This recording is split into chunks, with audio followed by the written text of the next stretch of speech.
Hello and welcome. Another edition of Coach's Corner. And we're excited today to talk about one of my favorite subjects, which is NCAA Division III athletics, something very near and dear to my heart.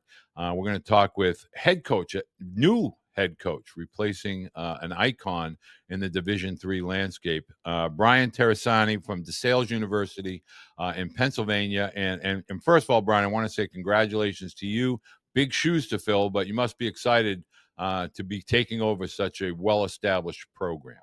Yes, absolutely. Thank you, Walter. Thank you for having me. Really appreciate everything you're doing for college baseball. And yeah, certainly big shoes to fill. Tim Nyman, who was here for 36 years and is the architect of DeSales baseball, he tells me that they're big shoes. They're 10 and a half wide is what I have to fill. So um, certainly nobody is stepping in to replace Coach Nyman. And he's had a lot of success here in his career, over 800 wins and a World Series appearance among many conference championships. And hopefully we can continue the success of this program moving forward. College athletics right now is at the forefront of all conversations, largely due in part to the settlement. You get a lot of frustrated parents, frustrated student athletes. And as someone that was a former head coach at your Division III level, I always understand parents seem to think we have athletes that are not as talented, maybe not as fast, but that's quite the opposite of the reality of Division III landscape. Can you talk a little bit about the NCAA Division III caliber student athlete? What does it take, in your eyes, to become a recruitable student athlete for you at DeSales University? Yeah, sure, absolutely. And I think you're one of the positives maybe of COVID and some of the things that are going on with the transfer portal is there has been some light shined on the Division III student athlete that are getting a chance to jump up, to the Division I level. My pride and joy from that standpoint is Alex Madera, who just finished his career as the shortstop at North Carolina and was a 4-year player for us when I was the head coach at Arcadia University a few years back. And so certainly not every player at Division III is ready for that jump by the time a certain point in time is reached. But I would say that most of the top 25, top even maybe 50 programs in Division III, a lot of their players would not look out of place on a Division I field. By the time their careers are over, let's just put it that way. So, Um, can you expand on that? Because I think parents and athletes, they're frustrated because when we start to talk about portal, everybody feels like it's just a Division I kind of thing. But really, you have Division III athletes going to Division I going down to Division III, JUCO guys coming into Division III. It's a extremely level of baseball, college in general, whether it's 1, 2, or 3, NCAA, NAI.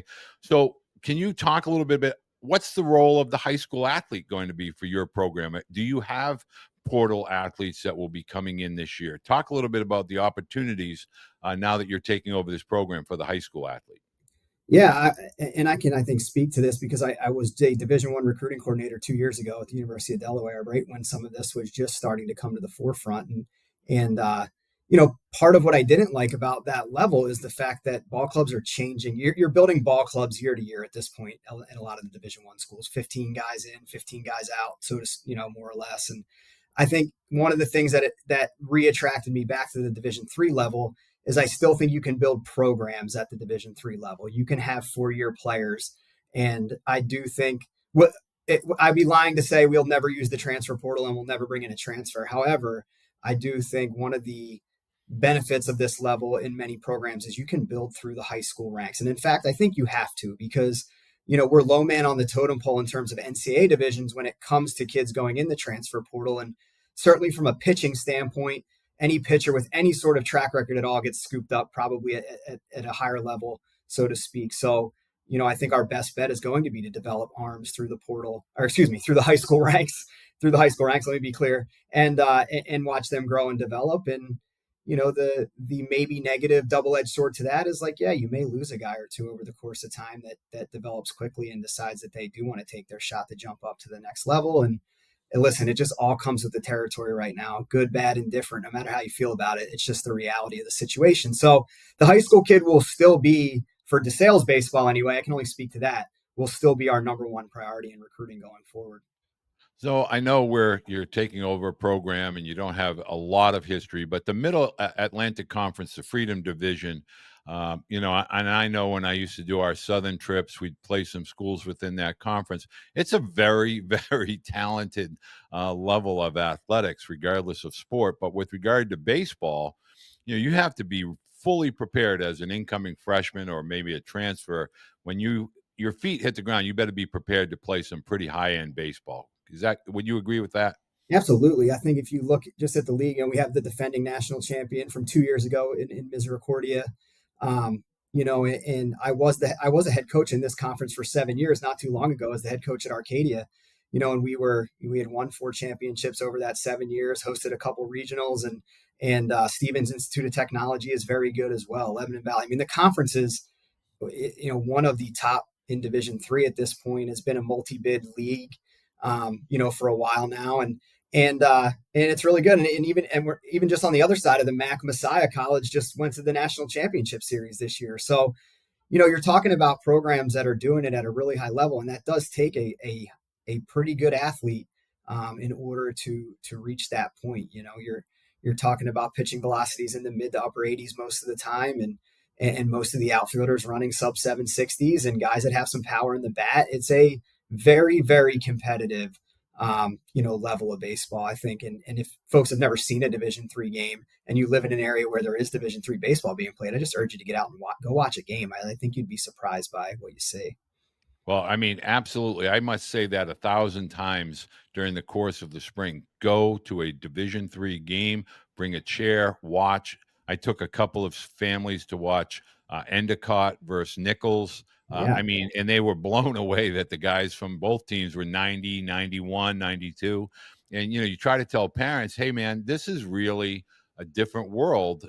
In today's world, it used to just be Division 1s where this talent, maybe Division 2s, but now everything's kind of spreading apart. Can you talk a little bit about what makes DeSales University really unique as far as a student's perspective, meaning the campus size, some of the majors?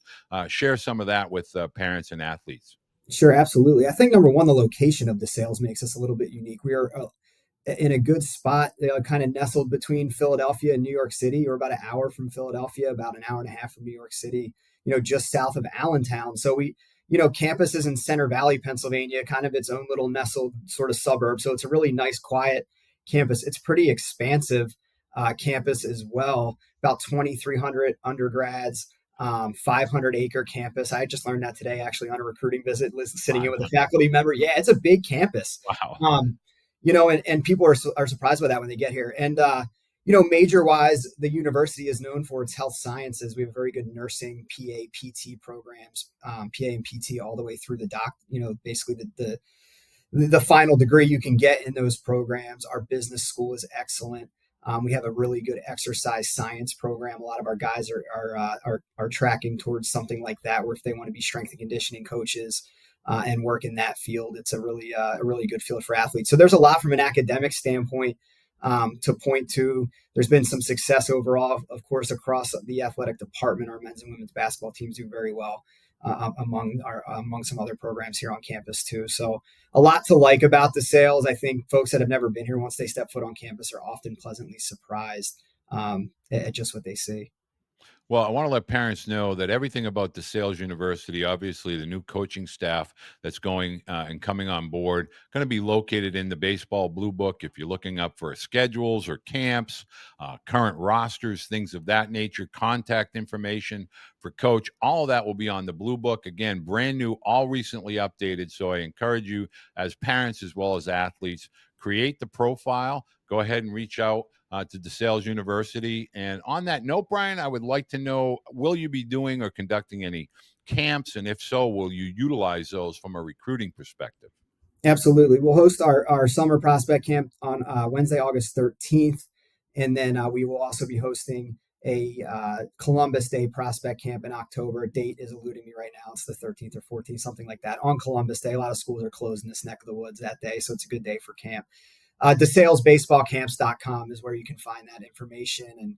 And we definitely use those from a recruiting standpoint, target some guys that we want to see again to be here. And then also I just look at that as an opportunity for, if you're showing up to a DeSales prospect camp, you're probably interested in the university. So if we like what we see on the field, it can be a really smooth process a lot of times from a recruiting standpoint for guys that do show up to camp. So we cap them at 40 players. It's an intimate setting and a pretty good day. So I know a lot of parents are asking if there will be certain roster limits at Division III. Do you plan on having a JV/developmental program? Where are you with regard to the roster size as well as potential JV or development programs? Yeah, it's a good question. I've been down kind of both of those paths in the past. Right now, we do not have a JV program at DeSALES. I think we're fortunate. The viability of the university has been really good. In other words, they're filling enrollment, and some of those health science majors I mentioned, I think have done a really nice job of putting DeSALES at the forefront. And so, we carry about 35 players. I try to liken our program more towards that Division I Yep. roster size. I think that is an area where we can develop players at a higher rate and give guys an opportunity to come in and even maybe make some mistakes and still have a chance to go out and prove that they belong here. From a recruiting standpoint, it makes it a little trickier from the sense of like we just can't take everybody. We're a little more targeted in what we're looking for. So there's some tough conversations, but for the right person, I think coming into a 35-man Division III roster is actually kind of rare these days. So I'm hoping that is a selling point for the right player and family. You had mentioned when you were at Delaware, having some, opportunities to work with the Division I athlete, and you just mentioned, tough conversations. And a lot of times, I try to get parents and athletes to understand, unlike travel baseball, or even sometimes high school baseball, where they'll take an extra roster spot or two. At college, sometimes you do have to have those really difficult or tough conversations, but it's part of the development of the young man, as opposed to being, hey, yeah, everybody makes our roster. There's a competitive environment across all college baseball. Can you talk a little bit about that, as far as the expectations versus the reality from the high school athlete coming into the college athletic environment? Yeah, absolutely. I think, it is certainly, and I'll start at the top of the food chain with the Division I level, those coaches, you see it right now, hired and fired a lot of times based off winning and losing, and they need players that can impact their program right away. And I think what folks sometimes forget is a lot of these guys are on short-term contracts. You never know if a coach is coming up on the last year of his deal or 2 Right. years left and feeling some heat. So, I think those guys going into the portal and trying to find ready now players makes sense. That's what they need to do in order to be successful and sometimes keep their job. As you trickle down the food chain some in terms of division, that pressure is maybe a little bit less, but for me, like I think winning is still going to be an important piece to the puzzle. It's not the be all end all, right? But if we're going to do this, we're going to try to get to a World Series and win a national championship. I don't know any other way. And so I think those conversations just come with the territory. And I believe that being direct is probably the best route to not leave any gray area in some of those things. It's not easy, but like you said, it's a little bit, it can be the business side of it, probably my least favorite part of the job, but that is a reality of the situation. And like you said, if you look at it the right way, it could be a life lesson for people at the end of the day. So one of the things that I would love for you to share, that I think a lot of parents, I think mainly they struggle with: fall baseball is really a competitive environment. And I always try to get parents to understand fall is not a time to kind of sharpen skill sets. It's about competing, as far as for your role within a program, that ultimately, once you get started in February and March, that's already been established based on your fall. Can you talk a little bit about the significance and the value of high school or younger athletes coming into college, being prepared when their feet hit campus to be in competitive mode? I think that you hit the nail on the head, Walter. That's the number one, I think, miss that the high school athlete thinks like, oh, I'll just get my body, fall be to get my body ready for the spring. It's interesting. One of the things I do every offseason is I call essentially three coaches that I don't have a great relationship with. In other words, that I don't know well, that I kind of watch from afar of what they do. And this past offseason, I talked to the pitching coach from Denison University, Ryan Romick, and they just got done a World Series run, and their fall schedule came up, and they play all inter squad games all 24 days of the fall, and we're going to kind of mirror that this fall at DeSales. And so, to your point, there will be some developmental piece each day, before we play these games, but we will keep full stats. We'll rank players, and And we're going to try to figure out who likes to play baseball when there really isn't a lot on the line other than, the pride and who wants to be out there. So it's very competitive. Well, I really love that, when you start thinking about the evaluation piece, and I want to kind of tap into that a little bit. We're so accustomed to where someone's ranked and how they're, am I being recruited? But when you get to college, all the rankings and, the stuff that might have mattered when you were in school, high school, that doesn't really matter anymore. And there's a maturation, both mentally and physically, that has to occur for the younger athletes to begin to understand, hey, Coach Torresani, it's nothing personal. It's just business. Like, you got to perform. You got to be able to execute. Talk about, getting the younger players to understand it's about execution. If you execute, you play. If you can't execute, you can't get between the lines. Yeah, I think a couple things come to mind for me with that is in every recruiting class, I feel like there's always a guy you're really excited about that comes in and doesn't perform very well, and there's always a guy that you weren't that excited about that comes in and really exceeds expectations, and a lot of times ends up being a really good player that in that coming spring and has a good year and all those sort of things. And I had a former assistant coach who used to say, "Don't be the guy that has a butt behind his name." Like, he can throw strikes, but he Right. can't hold runners, or Right. he can really hit, but he can't play defense. You want to, in order to be a guy that can be trusted, you have to be well rounded and be able to execute in a lot of different areas. The last part of this is we always hear from families and athletes, well, Division III doesn't give any money. Division III. Can you talk a little bit about, there is financial aid, there is merit money, there is grant money, there is, whether it's a specific major, maybe early education, something like that. Talk a little bit about the financial aid process, the value of the FAFSA form, and how you explain to families how to maximize their ability to get aid with regard to NCAA Division III. Yeah, absolutely.